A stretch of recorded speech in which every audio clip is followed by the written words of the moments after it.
என்னதான் 5 நாளும் குடும்பத்துக்காக உழைச்சாலும் குடும்பத்தோடு சேர்ந்து உழைக்கிறதுல தான் எங்களுக்கு சந்தோஷமே. எங்கள் நிலத்துல இருந்து கிடைக்கிற விறகு சமையலுக்கு பயன்படுத்தி அந்த சாம்பலை மீண்டும் நிலத்துக்கே கொண்டு சேர்க்கிறோம். இந்த வாழ்க்கையில தான் எல்லாமே ரீசைக்கிள் பண்ண முடியுது. எதுவுமே இங்கே வேஸ்ட் இல்லை. பல கண்களுக்கு வேஸ்ட்டாக தெரிகிறது, எல்லாம் எங்கள் கண்ணுக்கு உரமாக தெரிகிறதே எங்களுக்கு அளவில்லா இன்பத்தை தரும். ஏன்னா இங்கே எதுவுமே அழிந்து போகிறதில்ல. எல்லாமே ஒரு ஃபார்மில் இருந்து இன்னொரு ஃபார்முக்கு மாறக்கூடியது. இது சாம்பலுக்கு மட்டும் இல்லைங்க, படைக்கப்பட்ட அனைத்துக்குமே பொருள். அதே மாதிரி வேலைன்னு சொன்னாலே கஷ்டமா நினைக்கிற நானே இந்த வேலைய ஒரு மேஜிக்கா தான் பாக்குறேன். எவ்வளோ செஞ்சாலும் களைப்பே தெரியாது. அதுவும் ஃபேமிலியோட செய்யும் போது நேரம் போனதே தெரியல. நாங்க வேலை செய்யறத பார்த்தே என் பையனுக்கு இந்த வேலை மேல ஒரு ஆசையே வந்துடுச்சு. ஆனா கொஞ்ச நேரம் செய்வான், திடீர்னு காணாமலே போயிடுவான். ஆனாலும் அவன் வயசுக்கு அதுவே ரொம்ப பெரிய விஷயம்தான்.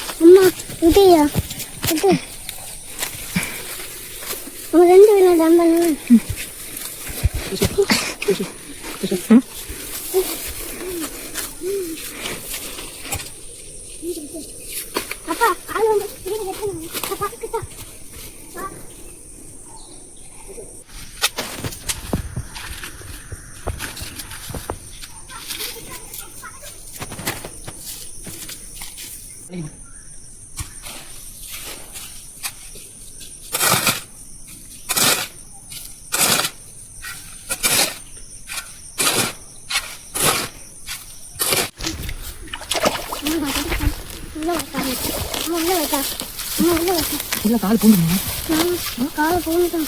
உனக்கு திருப்பி கால் எடுக்க கஷ்டமா இருக்கு. கால் எடுக்க முடியும். கால் எடுக்க முடியும்.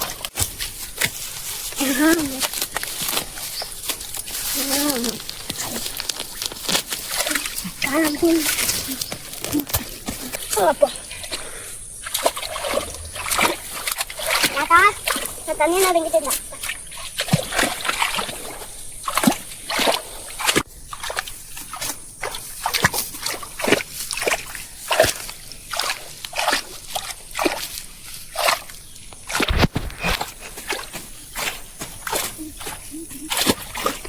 இதற்கிடையில பையன் தண்ணியில விளையாடிட்டு இருக்கும்போது பக்கத்துல ஒரு பாம்பை பார்த்தோம். எப்ப வந்தாலும் இது மாதிரி ஒரு பாம்பாவது பார்த்துட்டு தான் போவோம். ஆரம்பத்துல பயம் இருந்துச்சு, ஆனா இப்போ இல்ல. இங்க 100% பாம்புகள்ல விஷமே கிடையாது. நம்ம தான் எல்லாத்தையும் பார்த்து பயப்படுறோம். அதுவும் இது விஷம் இல்லாத ரொம்பவே சின்ன பாம்பு தான். இது மாதிரி சின்ன பாம்பு ரொம்பவே பார்த்து பார்த்து பழகிடுச்சு எங்களுக்கு.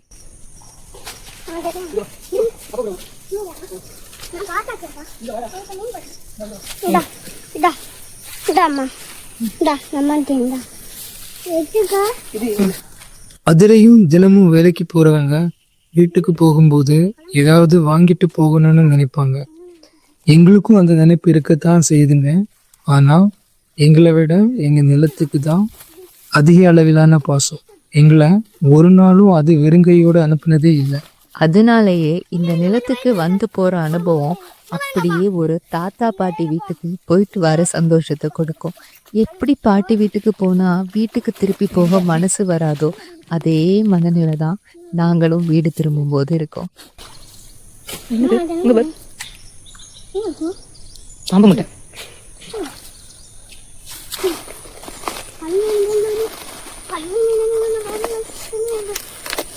இதற்கிடையில எங்க பையன் ஆசையா விளையாட போலாம் அப்பான்னு கூப்பிட்டான். அவனுக்காக கொஞ்சம் டைம் ஒதுக்கணும். ஏன்னா குழந்தையோட மனசு 4 சோத்துக்குள்ள அடக்கிற விஷயம் கிடையாது. எப்பவுமே புதுசா எக்ஸ்ப்ளோர் பண்ண ஆசைப்படும். இந்த மாதிரி வாய்ப்புகளை உருவாக்கும் போதுதான் குழந்தைங்க மனசுல தைரியமும் தன்னம்பிக்கையும் அதிகப்படும்.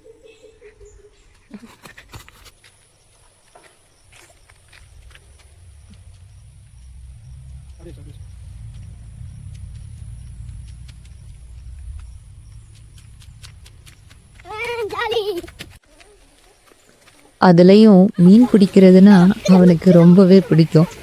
ஆனா நாங்க போன இடத்துல நிறைய பேர் குளிச்சிட்டு இருந்தாங்க, அதனாலயே வீடியோவை கேப்சர் பண்ணல. ஆனாலும் அந்த அழகான நேரம் அந்த சின்ன மனசுல பதிவாயிருக்கும்னு நம்புறேன்.